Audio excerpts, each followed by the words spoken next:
10ஆம் வகுப்பு கணிதம் அலகு 2 எண்களும் தொடர் வரிசைகளும் பயிற்சி 2.2இல் 5வது கணக்கு பார்க்குறோம்.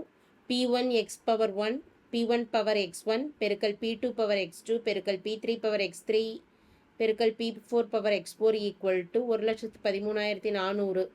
இங்கு P1, P2, P3, P4 என்பன ஏறு வரிசையில் அமைந்த பகா எண்கள் மற்றும் x1, x2, x3, x4 என்பன முழுக்கள் எனில் P1, P2, P3, P4 மற்றும் x1, x2, x3, x4 ஆகியவற்றின் மதிப்புகளை காண்க அப்படின்னு கேட்டிருக்கிறாங்க.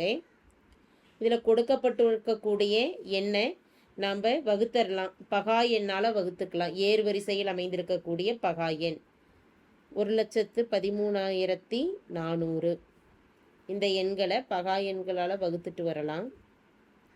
முதல் பகா எண் 2ஆல் வகுப்படும் இரட்டைப்படை எண்ணுங்கிறனால I2 10 மீதி 1, 6 2 12 மீதி 1, 7 2 14, 2 0வையும் அப்படியே கொடுத்துடலாம். இதுவும் ஒரு இரட்டைப்படை எண், 2ஆல் வகுப்படும் 2 2 4 மீதி 1, 8 2 16, 3 2 6 மீதி 1, I2 10 0. அடுத்த எண்ணும் 2ஆல் வகுப்படும் 1 2 2 4 2 8, 1 2 2 மீதி 1, 15ங்கிறப்ப 7 2 14 மீதி 1 10 அப்படிங்கிறப்ப I2 10. இது ஒரு ஒற்றைப்படை எண்ணுங்கிறதுனால 2ஆல் வகுப்படாது. அடுத்து 3ஆல் வகுக்கிறோம். 4 3 12 மீதி 2, 7 3 21, 2 3 6 மீதி 1, I3 15. இதுவும் அடுத்து 3ஆல் வகுப்படுது. 1 3 3 மீதி 1, I3 5 மீதி 2, 7 3 21 மீதி 1, I3 15. 1575 ஒரு 3ஆல் வகுப்படுது. I3 15, 2 3 6 மீதி 1, I3 15. 525 3ஆல் வகுப்படுது. 1 3 3 மீதி 2, 7 3 21 மீதி 1, I3 15. 175 ஆனது 3ஆல் வகுப்படலை. அப்போ 5ஆல் அடுத்து வகுத்துட்டோம்னா 3 15 மீதி 2, 25, I5 25. 35 5ஆல் வகுத்துட்டோம் அப்படின்னா 7 5 35, 7 7 ஒரு பகா எண். 7 7ஆல் வகுக்கிறப்ப மதிப்பானது 1.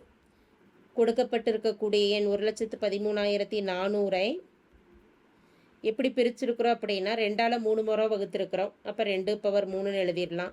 3ஆல் 4 முறை வகுத்திருக்கிறோம், 3 பவர் 4. 5ஆல் 2 முறை வகுத்திருக்கிறோம், 5 பவர் 2. 7ஆல் ஒரே ஒரு முறை வகுத்திருக்கிறோம், 7 பவர் 1ன்னு கொடுத்துடலாம். கொடுக்கப்பட்டிருக்கக்கூடிய நிபந்தனை என்ன? P1 பவர் x1 பெருக்கல் P2 பவர் x2 பெருக்கல் P3 பவர் x3 பெருக்கல் P4 power x4 equal to 2 power 3 பெருக்கல் 3 பவர் 4 பெருக்கல் 5 பவர் 2 பெருக்கல் 7 பவர் 1. ரெண்டையும் கம்பேர் பண்ணிக்கலாம். கம்பேர் பண்ணுறப்ப P1 P2 P3 P4ஓட மதிப்பானது அடிமானத்தில் இருக்கக்கூடிய 2 3 5 7, x1 x2 x3 x4ஓட மதிப்புகளானது அடுக்குகளில் இருக்கக்கூடிய 3 4 2 1 ஆகிய மதிப்புகளாகும். Therefore P1 equal to 2, P2 equal to 3, P3 equal to 5, P4 equal to 7 மற்றும் x1 equal to 3, x2 equal to 4, x3 equal to 2, x4 equal to 1. Thank you.